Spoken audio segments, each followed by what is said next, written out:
I'm Mary. Oh, Amelia. Nice to meet you. Nice to meet you too. Please have a seat. Thank you. Well, Mary, thank you for coming to interview for the position of communications consultant. I just want to start off by making sure that you understand that our organization follows the structure of a holographic brain.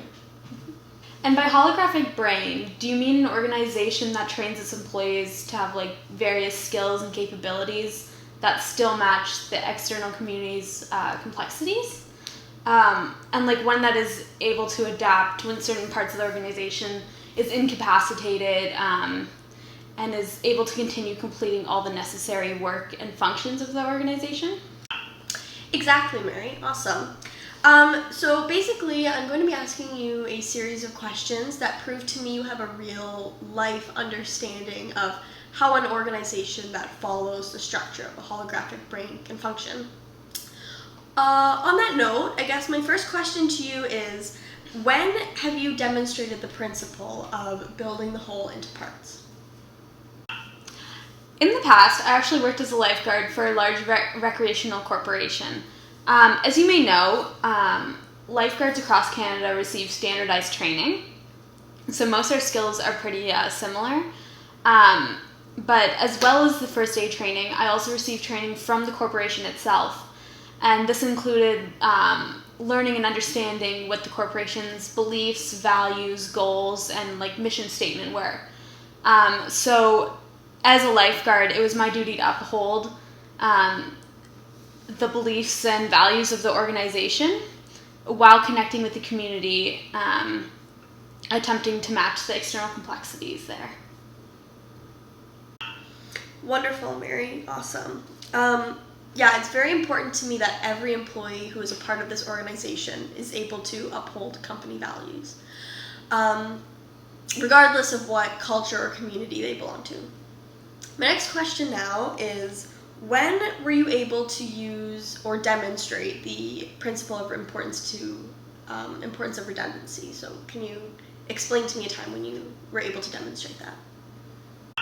Of course. I believe that redundancy is very important in an organization. I actually used to work in a grocery store in my hometown, and I worked produce, but when I was first hired, I was trained in both produce and cash. However, for the first 4 months, I only worked in produce. However, one day, one of my coworkers who worked cash was sick and was not able to find a replacement. So my manager actually approached me, knowing that like I already had the skill set for cash, and asked if I would be willing to cover the cash for the day. So I did, but like before that instance, my cashier skills were pretty redundant. However, having those skills turned out to be very important for the organization when they were out of options.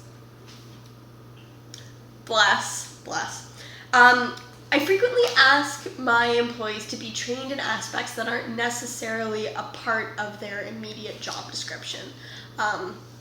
So it's very important for prospective employees to be open to doing this. The next question I have for you is regarding a very important principle of any organization. So would you be able to give me an example of one time when you demonstrated requisite variety? Yes. Well, as you know, I attended the University of Ottawa. But when I first moved to Ottawa, I actually didn't speak any French at all. But I had been hoping to work at the university itself. But obviously I wasn't bilingual.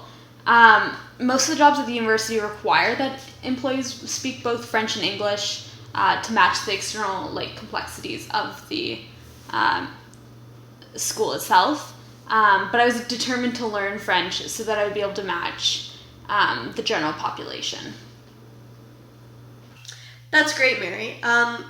It is very difficult to have a well-functioning organization when the internal complexities don't completely match the external complexities. And language, for example, like in your situation, is an excellent example of how the complexities need to match each other. So we are almost done here. Couple more questions for you. Can you give me an example of one time when one of your employers used the principle of minimum specs with you? And it's basically just a short and informal way of saying the minimum critical specification. Actually, yes. after I learned French, I actually got a job at the university.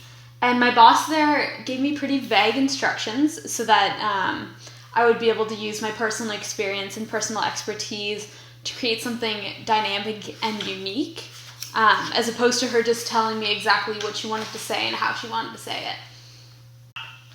Awesome. Yes, actually, here at Cats Unlimited, we sort of work in a similar fashion to that. We do believe that if an organization has enough space for self-organization, that it allows more innovation and creativity to take place within the organization. Okay, so my last question for you actually is, can you give me an example of one time that you demonstrated the principle of learning to learn? Yes, actually, when I was working as a communications assistant, I had a huge part in organizing an event for my sector. However, I noticed that not everybody was getting the message with just the email invitations.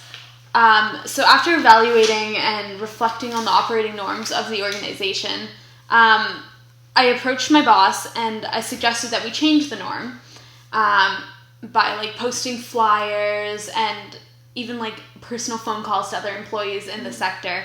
And my boss actually approved, and it actually turned out to be a more effective way of communicating the information.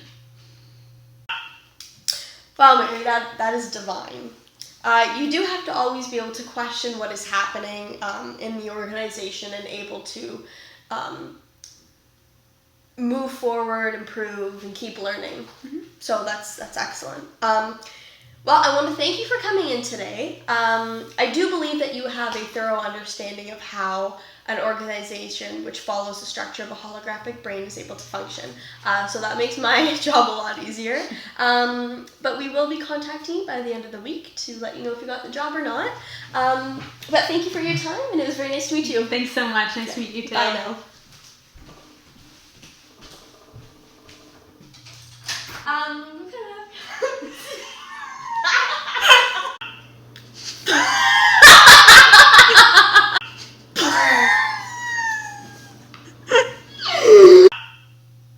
Look at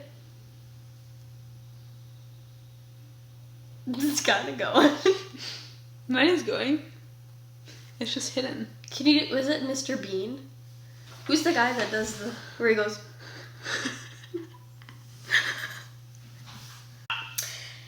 Awesome. Here at our Yeah. Bye, Alicia.